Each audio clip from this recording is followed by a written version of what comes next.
If you've been following my vlogs for a while, you already know how much my family and I love a good weekend getaway. Whether it's checking into a cozy hotel, unwinding at a resort, or finding a hidden gem on Airbnb. Honestly, sometimes you just need a change of scenery to reset. Whether that's a solo reading retreat, or a fun Hi. staycation with your friends, or some quality time with your family. If you're planning your next escape, check out the description box below. I've left a link that gives you up to 600 peso off your very first Airbnb booking. I met you last December. Well, I think it was your arm around my shoulder with no care at all. You stayed cool, calm, collected, just playing dumb. Who'd have thought? Yeah, you were so cool, so different. Yeah, I bet you were bending over backwards just to say a word, and you think you're I picked up funny a now. horror book for the first time in a very long time. We are reading Molka by Monika Kim, and so far it's so good. I got it to 30% in since yesterday. We are in an Airbnb right now, if you notice, pero hindi siya beach view. It's just a really big, like, staycation. Dito nga pala, sinistayan namin, they have a man-made pool, tapos meron ding waves from there. So, sobrang cute, sobrang favorite dito ni Nemo, kaya mas madaming times din kami na dito pupunta. I will also try to link the host in the description box para if ever na you want to have the similar vibes, whatever. But, yeah, we will read muna while they are still sleeping. Gonna lean back to you. You said you don't remember what I said to you. Pag ba I'm so nagsasaing kayo, relieved, cause I 1 inch wouldn't lang know din. what to do if I said I love you. Probably way too soon, like way too soon. Kinda mean and overbearing, kinda sweet but unaware. Times are changing, but you haven't since then. Just give the small talk, say you wanna love me till your lungs give in. Or just maybe, are you free next weekend? I've been searching, waiting for the right time. Said I'd call, but you answered, so I cut the line. I just wanna tell you what's on my mind. But if I say too much, can we forget it all? How do we get here and how do we stay? I don't wanna rush things, but I don't wanna wait for you. How do I know that Pangatlong coffee ko na recommended. Sobrang I hope mayami siya, matapang. and you're probably right, but we'll stay. I don't know if I already shared it here yet, but I like journaling. This is my previous journal, and it spanned siguro mga 5 years just in one notebook. So it's not a daily journal or anything. It's just something na I write in when I am very happy, I am very sad. I want to start another journal ulit. Actually, I started it last year when I lost my human diary, human journal. Ngayon, I want to restart and actually continue lang writing on it. It's the same kind of notebook. Very small lang. Very small, but the sheets are makapal enough for you to paint on. One example of painting here, mga simple painting lang. I like writing and lagay yung mga stuff, pictures, printed stuff. And mas madami pa rin yung sulat, of course. Meron din akong ginawang blackout. Another painting. I use watercolor, by the way. And the brushes that I had before, ginamit na ni Nemo, nawala na rin ni Nemo. And of course, I want to try again. I still have my paints here. Natuyo na sila, but they're watercolor. So I think we can still use them. So yeah, I just want to share kasi ngayon ko lang ulit naalala. But anyways, I finished Molka by Monika Kim, It is a really good book. I liked it. I rated it 4 stars. So Molka is basically a Korean term for something na paglagay ng spy camera or like mini camera to private or public places. And ang pinaka-objective niya is to get video clips of your private parts or private stuff that you're doing. And apparently, this is very rampant in Korea. Parang pagkalat sa mga private or adult websites. This book basically discusses that issue by following a fictional story of a young woman, si Daye. Daye is like, decent naman yung job niya, although may issue around that family dynamic kasi her sister was the perfect daughter. So may kind of like frustration and disappointment among the family. But then the sister died. She drowned in the Han River. So yes, meron ding paranormal side of the story. But the real life horror there is the Molka. Sobrang kadiri. And one of those mahilig but not mayaman is Junyong. Junyong is ka-office mate ni Daye but working in the IT department, and since maalam siya sa technology, he also have his own planted small cameras in their common CR common CR for the girls. Sobrang frustrating, sobrang nakakagalit. And this book obviously has no happy ending as in real life. It is a big reminder for us na ganito yung nangyayari sa mga kababaihan mostly. For sure, may mga ganito ring biktima ng mga boys or male.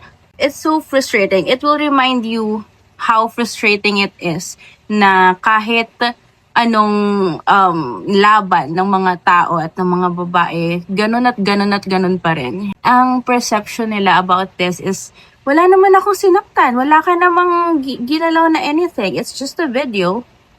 I am a sucker for books and authors who are super brave to discuss these kinds of issues. They remind us to continue speaking up, to continue fighting, and someone has to hear it again and again and again. Medyo nakulangan ako dun sa paranormal side kasi I was it was tagged as horror eh.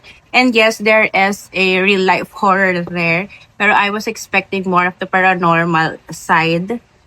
Although, syempre napatungan din ng real life horror. I started Atmosphere na by Jenkins Reid. I have read Evelyn Hugo, I have read Malibu Rising. I tried to listen kay DC and the Six kasi they said the audio was good. Pero hindi ako nakaka-connect. So sabi ko, sige, basahin ko na lang siya. So this one is more emotional. Kaya kunin natin to. And also, it's my entry for the Pride Month challenge ng Goodreads. Challenge for the Spring Reading Challenge, which reminds me na June is the last month of quarter 2 or the reading challenge ng quarter or ng season. I don't usually plan my TBRs, like I don't have like a specific checklist na I need to read for a month. I am a big mood reader. Dahil nga sa reading challenges na I need to finish by the end of month, I need to list down at least a structure of what I need to prioritize. I'll have to read again. I will update you whenever. 6-7.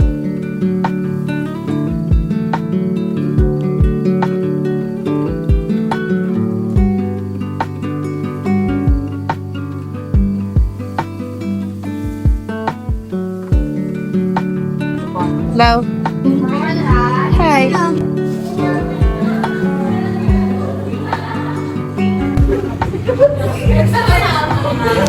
Ang dumi na, kailangan ng palitan.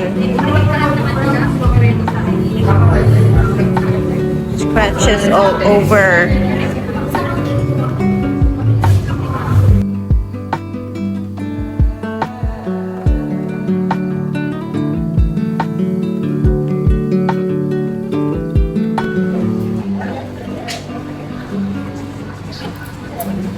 Alam, dami mo na agad nakain na sandwich. Sarap eh.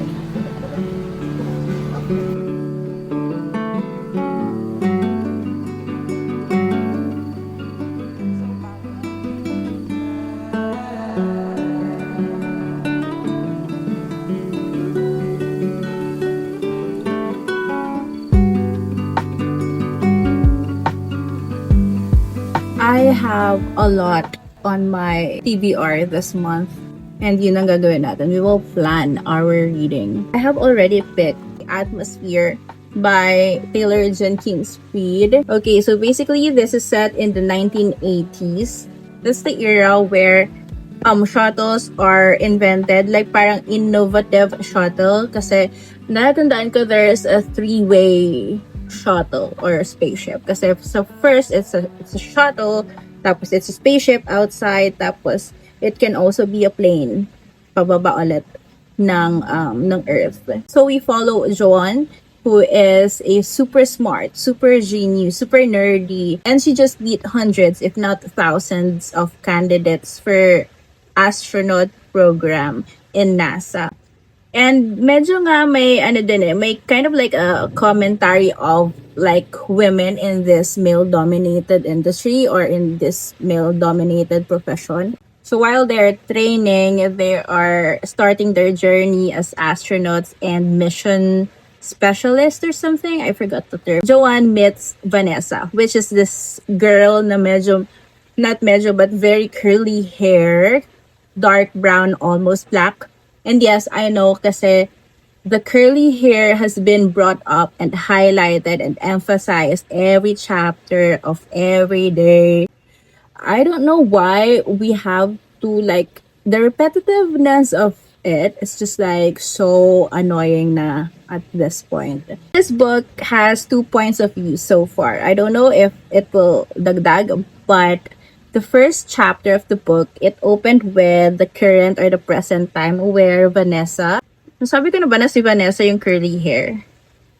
Okay, so Vanessa was up there in a spaceship and everything with the team. And then something bad happened and everybody just passed out. I think they believe na everybody was dead except for Vanessa. And then si Joan, yung ating main character, is here on Earth trying to direct, to navigate, to support the team to go back here on Earth. But this time, dahil si Vanessa na lang yung natitira, si Vanessa na lang yung sinusupport niya. The challenge here though is when they met, nung back in the day, back in the training days, they fell in love.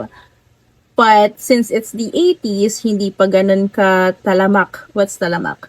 Hindi pa ganun ka open yung mind ng mga tao and sa discussion and sa ganitong status. You know what I mean? Hindi pa sila ganun ka open during that time. May pagpigil and may confusion at first, but I think eventually they will proceed with the relationship and keep it a secret. Kasi nga, in society is not very much welcoming. It's not very warm for these kinds of relationships. And I am already familiar with Taylor Jenkins Reid. And I am already familiar with her writing. And I love it. It's so, will flow you smoothly to whatever's happening, even if hindi mo maintindihan kung ano yung mga astronomical, technical, scientific side. My current read. And I also picked up East of Eden. I'm already on chapter 3. I think mag-chapter 4 na. I know. I'm still in the middle of chapter 3. But I picked it up kasi this is my chunky read. But East of Eden, if you're not yet familiar, this is a retelling of the book of Genesis. And so far, it is so good. Maybe because it's different, it's a modern version na. But the writing is not so malalim na you have to really understand and Google and analyze what it says. It's kind of like straightforward. And for sure, there are a lot of symbols here. Pero it also has this vibe na you just want to go through and not overthink about it. Pero I also want to annotate it. Nag-start ako sa pencil.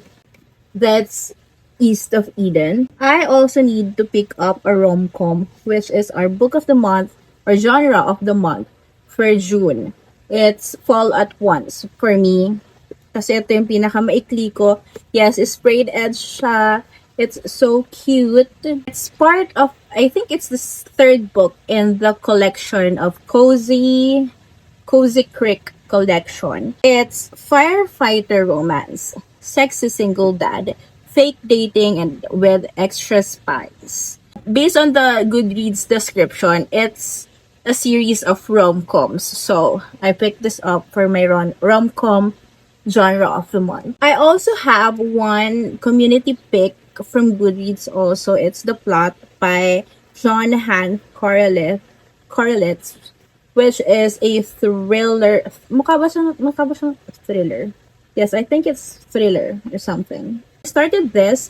It's kinda, it reminds me of Yellow Face kasi there's this pagnakaw ng, sa Yellow Face, ang kinuha ay the manuscript, but this one is like the plot. I don't know if it will be rewritten or something, but it's kind of like that. When a young writer dies before completing his first novel, his teacher, Jake, helps himself to its plot. The resulting book is a phenomenal success, but Jake worries. What if somebody out there knows? Somebody does, and if Jake can't figure out who he's dealing with, he risks something far worse than the loss of his career. I still have two. I still have two prompts na I need to select books or to pick books. From here, tingnan natin. So we have summer reading and the other one is escapist reads.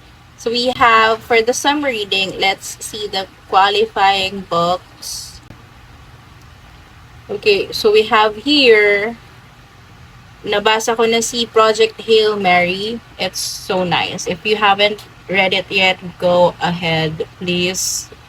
And, oh, I also am reading His and Hers. I think I started reading it because of this also. So I'm just gonna continue His and Hers, I think. Ooh, yeah, Lord of the Flies. Lord of the Flies is just so iklit lang. Wait lang. Lord of the Flies is just a little book. I think we are gonna change His and Hers. So I'm gonna. And for the escapist read, I don't know what. Ano bang meron ako dito? I don't know. Atmosphere again. Atmosphere is already my pride month.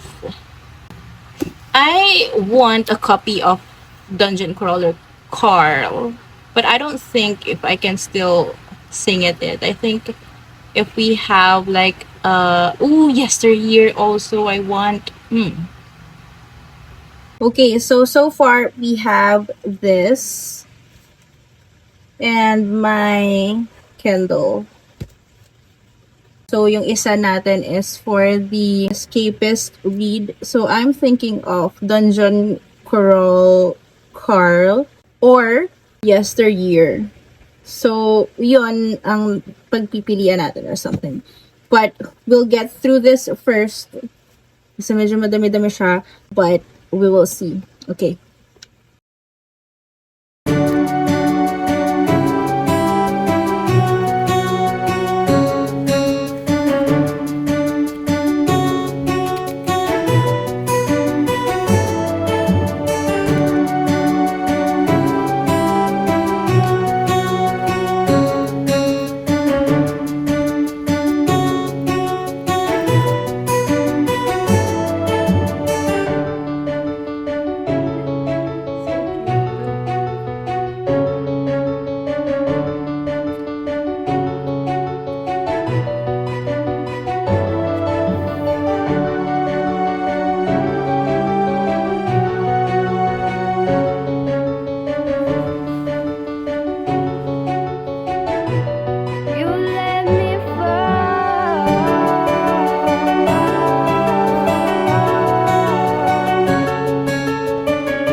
Okay, so I just finished Atmosphere by Taylor Jenkins Reid, which is my Pride Month read, and I'm gonna talk about it. I need to talk about it, and by talk, I mean I'm gonna touch some spoilers. So if you are not appreciative of spoilers, maybe skip this part of the video, but please stay sa end part of the video because I will also share some giveaway. I hope you like it. It's YA, but still, it's a giveaway.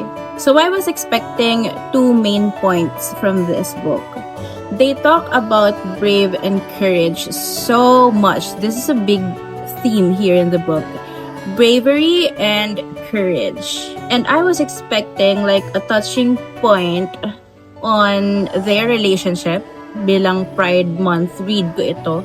I was expecting something more from their relationship and how they bravely approach, how they manage their relationship bilang hindi pa siya accepted ng mga tao. I was like, yes, I think it's realistic na during that time, very secretive pa yung mga taong may nasa ganitong relationship, but I was looking for something, some punch, into it, and something na impactful, na despite all these challenges, I am brave and courageous with whatever relationship we have. I didn't get it. I was expecting something nung nandun na sa scene where Vanessa was about to die. She almost died. I was expecting some revelation, something that will shout na I love you, John, whatever that may mean, or whatever or however people may receive it. I don't care. Just listen to me. May ganung part na listen to me. I don't care if may nakakarinig na iba, listen to me. I was expecting na ito na yon, Vanessa will finally uncover, or hindi ko naman ina-expect na hindi ko hinihingi na maging all out sila. I was just expecting something na magpaparamdam kay Joan na mahal niya ako regardless of anything and everything else. Those are the last minutes of your life. Nagigets niyo ba ako? I was expecting something to celebrate. Pero this one, parang medyo kinulang. And yes, while it's realistic, I was still looking for that bravery and courage that they are talking about. Second point is about their celebration for Vanessa, or of Vanessa. It's their last minute with Vanessa on the line. Pero there's nothing for Vanessa. It's always Vanessa telling people na I love them, I appreciate them, please tell Frances, blah blah blah blah, please tell everybody, blah blah blah blah.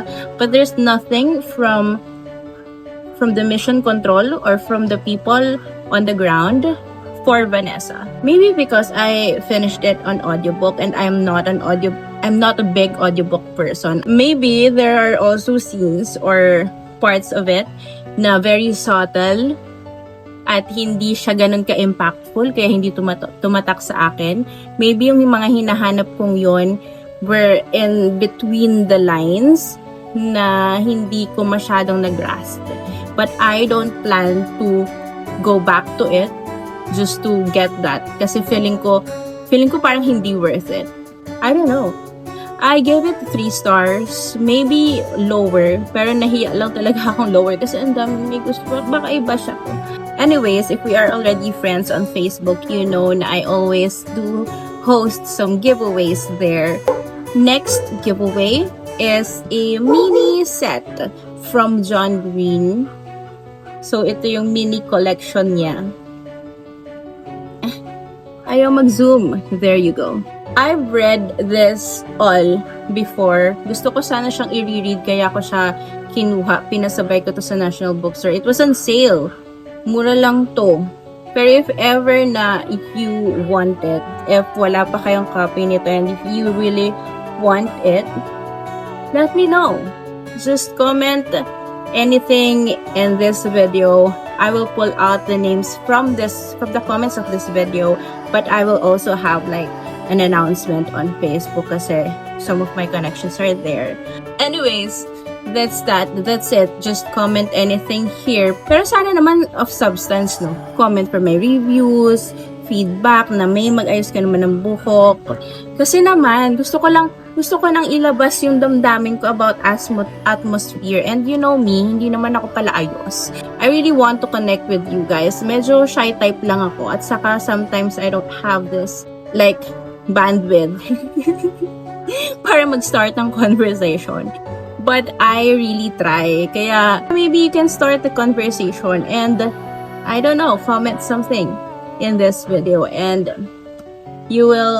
one of you will get a copy of this mini collection. I don't know what else to say. Kaya I will see you na lang on the next vlog. Bye!